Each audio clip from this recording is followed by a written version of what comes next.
Christopher Cantwell and Ibrahim Roberson take to the stars as the power cosmic fueled Iron Man and Korvac duke it out, but their god battle gains the attention of the Living Tribunal and many other powers of the universe. Christopher Cantwell ups the action this issue as Iron Man and Korvac battle across the stars with their newfound god powers. Cantwell does something really cool this issue, which is the wraparound story of the Wabao alien who witnesses Tony and Korvac's battle, and really captures the awe and terror that would come from two gods blowing their way through your solar system during their cosmic boxing match. I like that the alien character also acted as a type of herald for Tony, or sort of a follower for Tony, having to chronicle what he saw of the being, kinda like how in the Bible the books of John, Luke and Matthew also did the same for Jesus. Tony also falling into the same pattern Korvac did, with thinking that now that he has this power he can actually save the universe, and thinking he is better than Korvac and better at doing this is really cool. And it's even more interesting that the Living Tribunal and Eternity and all those guys we saw at the end of the issue kinda let him off with it and kinda knew it was part of his destiny. So I'm looking forward to seeing what Tony Stark will do with the powers on Earth.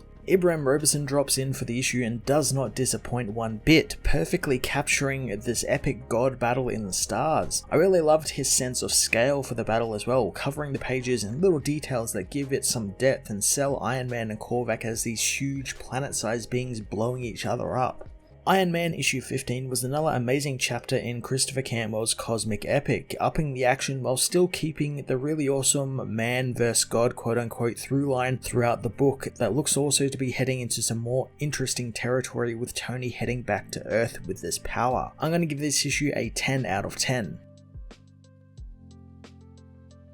Iron Man issue 15 heads to the planet Satania, where the last survivor of a doomed race finds a seat at the bar, beginning to record what he saw of his world that suffered at the hands of Korvac and the Iron God. He remembers how the Wabao were a peaceful race of shapeshifters, but they could still fight for themselves, yet that all changed when their system's star exploded in an instant. Above the planet, Korvac and the power cosmic imbued Iron Man battle through the stars, but Korvac knows that Tony can't stop him. Tony knows he's the only one who can, blasting the god, as Korvac knows that he's the only one with the power, conviction and devotion of a god. Tony grows disappointed in his limited ideas, understanding that he tasted the cosmic power before and he wanted it again, but his plans to remake reality were simple and boring, and he himself has only been a god for a few minutes and has already got a million ideas that are better than Korvac's. Tony blasts Korvac through a planet, telling him the power he has is effortless and alive within his body and mind. Korvac thinks that the hero's mind is weak and small, but Tony knows that that's a lie, since people for years have told him that, but the truth is he's one of the most preeminent thinkers that the Earth and the universe has ever known. Korvac throws a planet at Tony, saying that he's only a thinker who builds mechanical suits and nothing else. On the planet Korvac threw at Tony, the Wabao flee in terror as their planet is ripped to pieces, with only the Chronicler managing to get off-world in time, yet he was still injured in the chaos. He watches the cause of their destruction as Tony and Korvac grapple with one another, with Tony wondering if Korvac even felt how many people he just killed, but the villain thinks that it was necessary sacrifice to stop Tony Stark. But the hero asks how many more will he kill. Korvac asks him how long until Tony gets out of his way, since if he stands down now,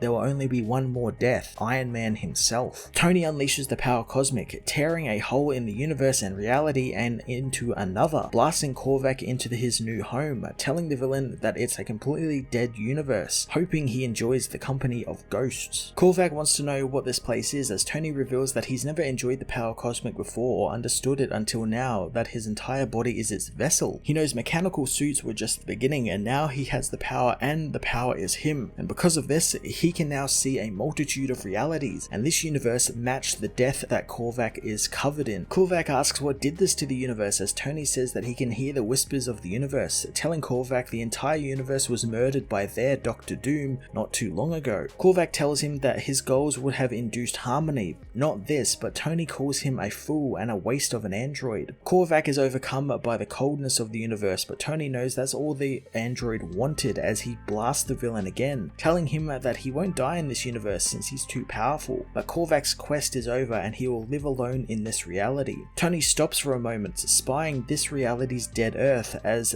the Wobbo watches from his ship. Tony knows all of this could happen to his Earth as well, since it's always on the brink, but now he can fix it. He knows Earth will be so much more and he will make it so much more, as well as the entire universe thanks to his newfound power. Korvac comes for Tony as he apologizes, grabbing the villain and smashing him into the dead Earth, blowing it up. The Chronicler meanwhile watches in awe as the Living Tribunal, Eternity, Death, and many others appear to stop the battle. They apprehend Korvac, telling him that he has disrupted the universal balance, taking the villain with him as Tony says that he thought taking the villain to the graveyard universe will be the safest bet. They tell him that Korvac is safe nowhere where they cannot watch him. They wonder what to do with Iron Man, with some wanting to trust him while others want to bring him pain and an ultimate death. Tony knows that he'll fight them if he has to, but Oblivion tells them that his path is already set, and it matters not what they do. The In-Betweener knows what he does with his power next will determine his fate and possibly the fate of existence, wanting him to go and live his destiny. Tony tells Korvac his new project just got the green light, gloating that the villains was cancelled, but Korvac says he has a new project, and it's Tony Stark, and he will never give up on it. The Chronicler meanwhile watches as all of the entities vanish before his eyes as he heads to the planet Satania, his ship now out of fuel. In the bar he concludes his writings, wondering what the Iron God will bring to his homeworld, knowing he and Korvac only brought death to his as the last Wobbo dies.